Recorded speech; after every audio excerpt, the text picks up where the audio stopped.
一盆养了3年的铺地柏，对主干进行了基本的定型，今天再把它调整一下。铺地柏相对于中柏是比较好养的，养好柏一是阳光，二是水。柏树喜湿润忌积水，用途要收松透气。松柏上棚后生长受到限制，像这种树干是很难增粗的。这种小老树比较适合玩临水或者是悬崖。首先是整体定型，对主干进行吊拉或者是攀杂，要确定树的走势，选好它的出枝位。像这种主干定型大约需要1年的时间，这个期间主要是对它的枝进行培养。铺地柏生长是比较快的，在整个桩基本成型前，上部的枝要多剪，要控制它的生长。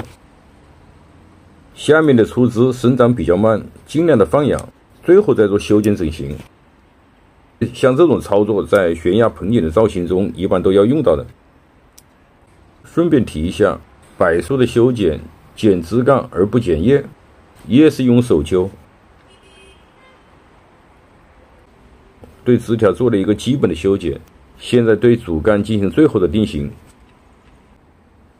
这个末端分叉的地方有2条枝，其中有1条枝是留作备用的，现在要去掉1条。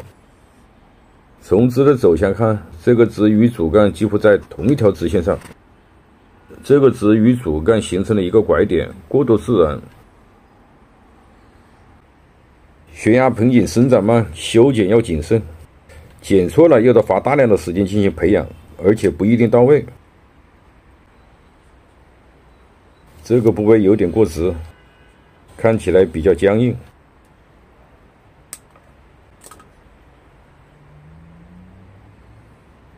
调整从上部开始。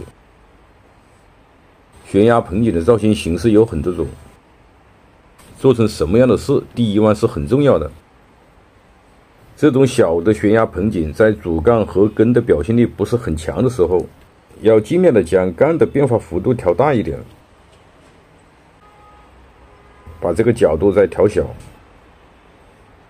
收拢，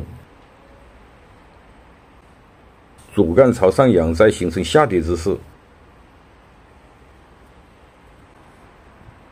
对枝盘的攀扎定型要随主干而动，与主干的走势一致。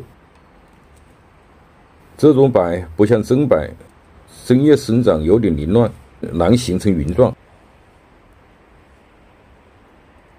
修剪要尽量的短，多展现枝干的骨感。修剪时要保留针叶，无针叶季节不对很难萌芽。悬崖盆景末端枝干的调整，要与第一弯总体上形成一个下垂后肥体上扬姿势，细节上再做造型的变化，向外延伸，呈现飘逸之状。关于悬崖盆景就聊到这里，我是三秋龙茶，感谢您的收看，下期见。